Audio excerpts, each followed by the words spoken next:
L'arme contre la désinformation, c'est de bien s'informer. Mesdames et messieurs, bonsoir et ravi de vous retrouver dans ce JT hebdomadaire sur Actuel Média.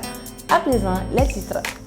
La journée d'information et de sensibilisation sur le RAMED a été célébrée au Centre international de conférence de Bamako, CICB, à retrouver dans un instant. À travers le NG-YF Mali, l'Organisation pour la migration a organisé à Saint la campagne d'information et de sensibilisation sur la migration irrégulière a aussi retrouvé dans le journal. Mesdames et messieurs, encore une fois de plus, bienvenue dans ce JT hebdomadaire. Comme annoncé dans les titres, une campagne d'information et de sensibilisation sur la migration a eu lieu le jeudi 23 novembre 2023 à la place des Libertés des Saints. Cette campagne a été initiée par l'Organisation internationale pour la migration OIM et ses partenaires.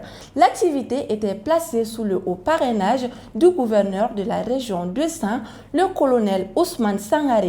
Djamina Tokoté pour plus de détails.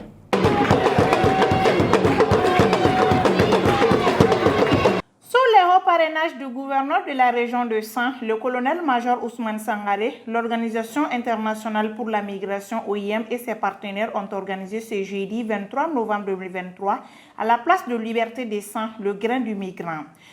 C'était une campagne d'information et de sensibilisation sur la migration irrégulière, dont l'objectif était de trouver des alternatives à la migration irrégulière et faciliter l'accès aux opportunités d'emploi et de l'entrepreneuriat pour les femmes et les jeunes. En ce qui concerne la paix des destinations, ils en font face à des flux importants de migrants difficiles à gérer.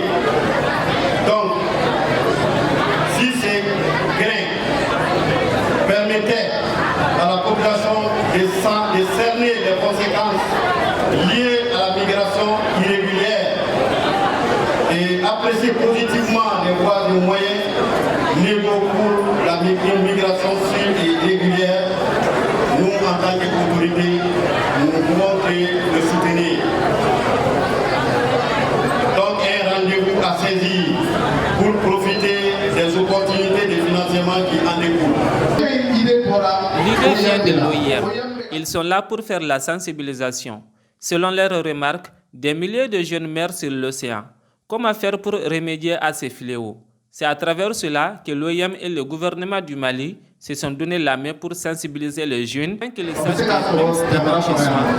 Sur le sujet de la migration irrégulière, deux anciens aventuriers nous font part de leur vécu.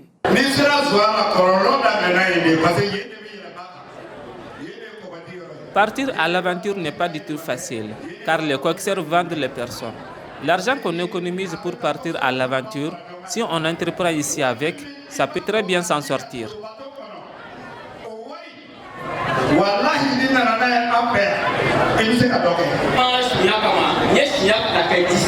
J'ai fait 2 tours en bateau sur la mer.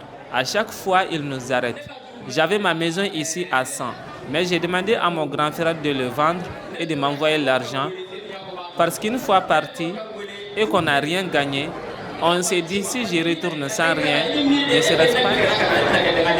Pour certaines personnes, mieux vaut rester chez soi pour réussir que d'aller en aventure.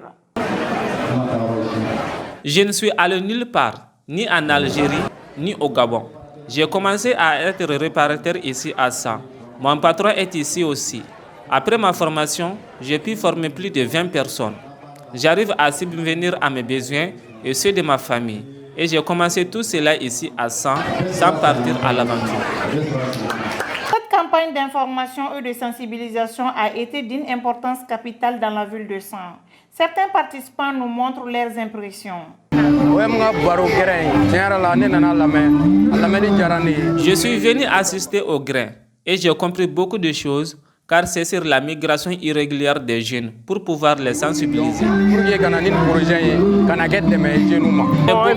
à travers ce grain parce qu'ils nous ont parlé des conséquences de la migration irrégulière des jeunes.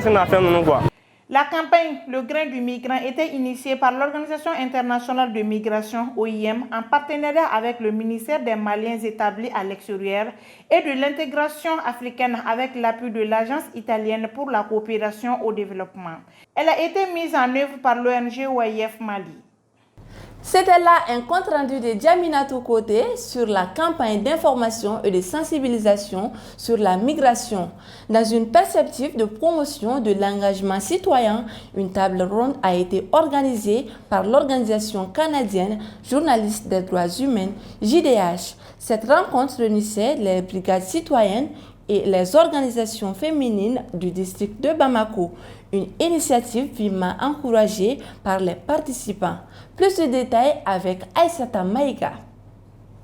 L'organisation canadienne Journalistes pour les droits humains, JDH, a organisé jeudi 23 novembre 2023 une table ronde d'échange entre les brigades citoyennes et les organisations féminines du district de Bamako en vue de promouvoir l'engagement citoyen à travers le genre au Mali. Cet événement s'inscrit dans le cadre de son projet Amplifier la voix des femmes à travers les médias pour promouvoir une démocratie inclusive au Mali.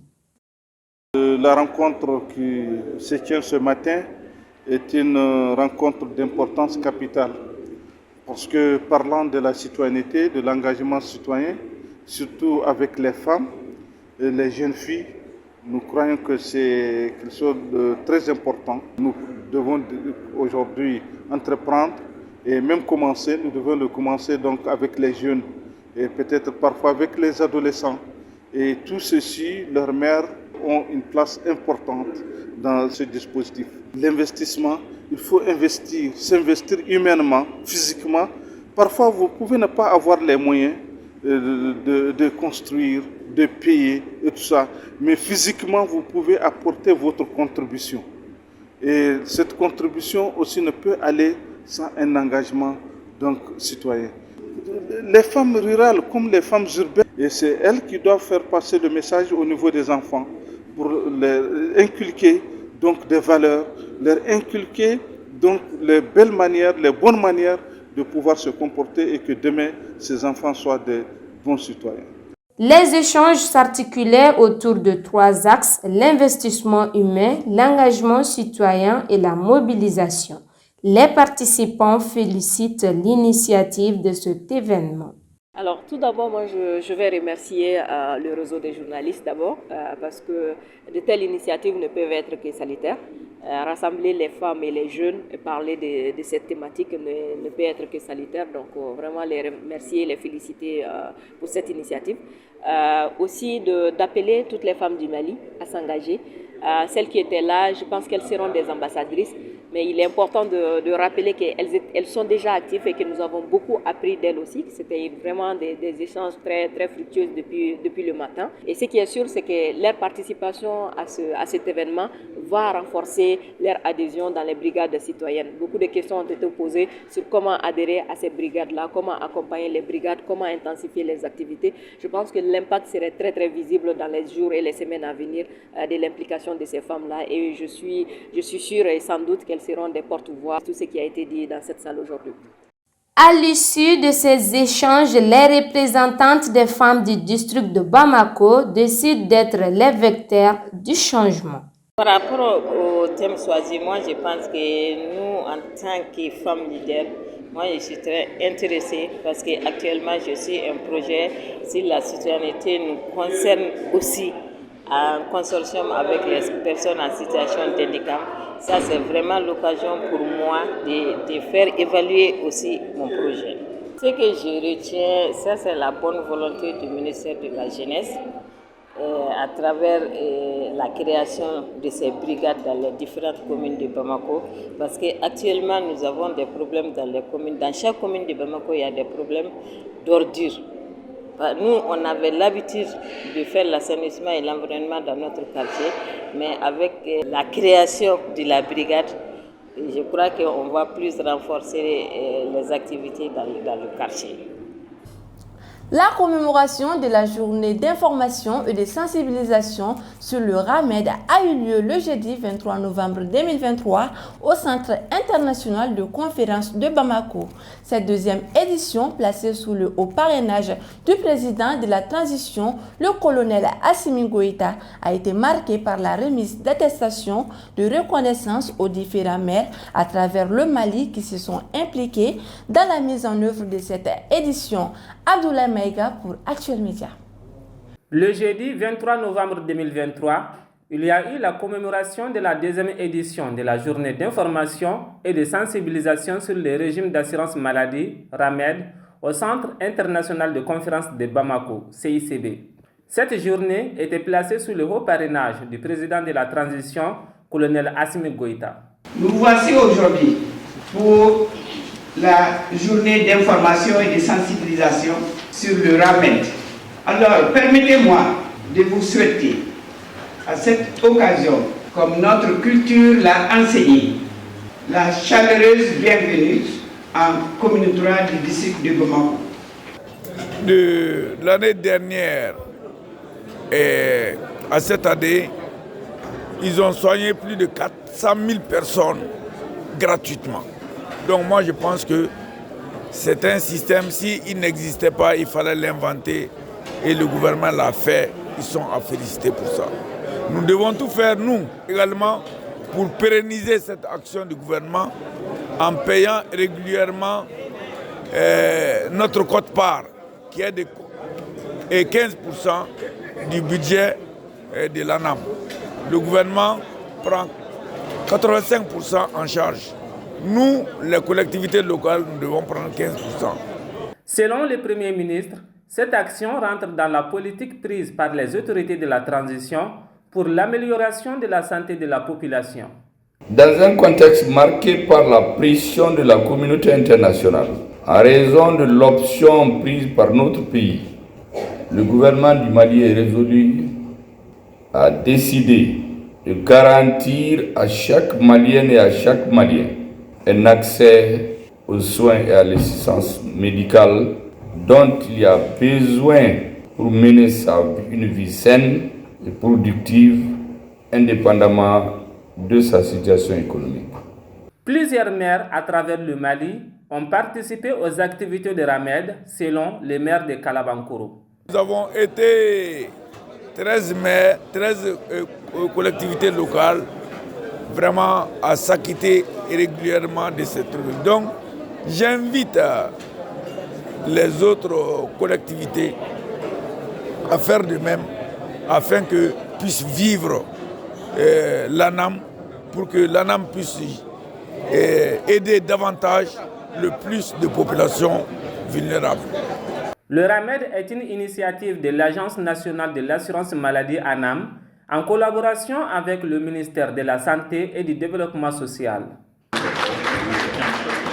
C'était la commémoration de la journée d'information et de sensibilisation sur le RAMED au CICB avec Abdoulaye Maïga sous le compte de Actuel Média. À présent, l'actualité internationale et nationale en bref et en images avec la voix et la compilation de Maïmouna Dao. L'actualité nationale. Les conseils du district de Bamako et les conseils communaux des communes 2 et 4 du district de Bamako ont été déçus à l'insu du conseil des ministres sur l'opposition du ministre d'État, colonel Abdoulaye Maïga. Le général Abdourahmane Tchani était à Bamako ce jeudi 23 novembre 2023 pour une visite de travail d'amitié. C'était sa toute première fois de sortir depuis le renversement du régime de Mohamed Bazoum. L'actualité internationale. Le ministre français des Affaires étrangères Catherine Colonna a déclaré ce vendredi 24 novembre à Pékin compter sur la vigilance des autorités chinoises pour éviter tout soutien à l'effort de guerre russe en Ukraine. Nombre de candidats de l'opposition à la prochaine présidentielle de décembre en RDC ont dénoncé ce jeudi les défaillances de la Commission électorale nationale indépendante dans sa gestion du processus électoral et annoncé qu'ils allaient saisir la Cour constitutionnelle à cet effet. C'était tout ce qu'il fallait retenir dans ce JT hebdomadaire. Mesdames et messieurs, merci de l'avoir suivi et très bonne suite de programmes sur Actuel Média. Ce JT vous a été présenté par ESG, École supérieure de gestion. ESG, École supérieure de gestion, le CNAM INTEC, spécialisé dans la formation des métiers de la comptabilité et de la gestion d'entreprise. Nous sommes à Badialan 2, immeuble ex-cinéma ABC.